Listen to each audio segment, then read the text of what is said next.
तो असद, अब ये आप भी ज़रा इस पर कमेंट कर दीजिएगा कि ये इकोनॉमिक पॉलिसीज़ में कंसिस्टेंसी की बड़ी अहमियत है, लेकिन जो पिछले साल के चैलेंजेस थे, जो मुश्किल एक बजट था, उन चैलेंजेस के मुकाबले में तो इस साल गवर्नमेंट के पास भी काफ़ी फिस्कल स्पेस था। जब वो कहते हैं कि मैक्रो इंडिकेटर इस वक्त अंडर कंट्रोल हैं, तो जो इस वक्त स्टेबिलिटी का वो क्रेडिट लेते हैं, उस हद तक उतना ड्यू रिलीफ क्या आवाम तक मुंतकिल इस बजट की सूरत में आप होता देख रहे हैं? जी शुक्रिया। एक तो देखें जो आदिल बात कर रहे थे, मैं एग्री कर देता हूँ उससे कि कंसिस्टेंसी ऑफ पॉलिसी जो है वो बहुत ज़रूरी है तमाम चीज़ों के अंदर। आप देख लें, हमें इन्होंने बजट जो है यहाँ पे हमेशा चलते हैं सिस्टम जो है ईयर टू ईयर। ये आपके पास 25-26 का एक बजट आ गया। द प्रॉब्लम इज के ये साल की ही सोच और वहाँ तक महदूद है कि इस साल में हमने क्या करना है, क्योंकि यहाँ पे पॉलिटिकल सिनेरियो ऐसा होता है कि साल आपका एक निकल जाता है, अगला साल आपका पक्का नहीं होता। यहाँ पे हुकूमतें जो हैं वो अमूमन या तो चली जाती हैं, हुकूमत पूरी करती हैं, तो फाइनेंस मिनिस्टर चेंज होते हैं, फाइनेंस मिनिस्टर नहीं चेंज होते तो वो और चेंज हो जाता है।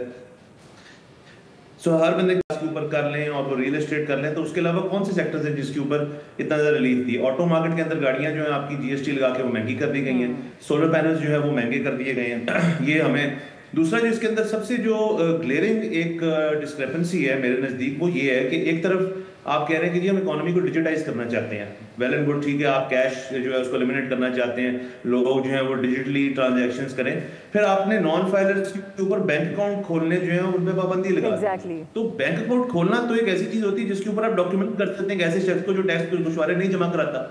तो ये पॉलिसी बड़ी कॉन्ट्रडिक्टरी लगी है मुझे, नंबर 1। उसके अलावा डिजिटाइज करने के लिए आपको सबसे पहले लोगों को एजुकेट करना है, उनके पास बैंक अकाउंट्स होंगे तो वो डिजिटली एक्टिव होंगे, अगर बैंक अकाउंट्स ही नहीं होंगे तो वो कैसे बाकी चीजें करेंगे।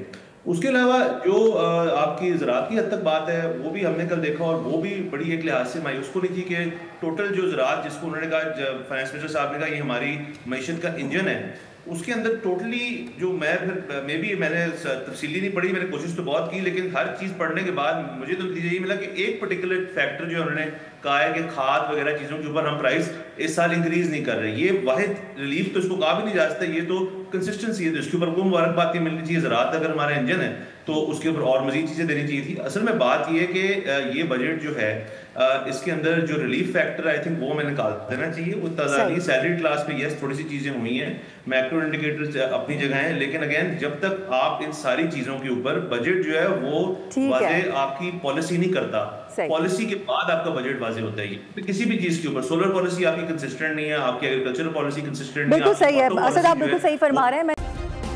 सब्सक्राइब करें और बेल दबाएं ताकि कोई खबर रह न जाए।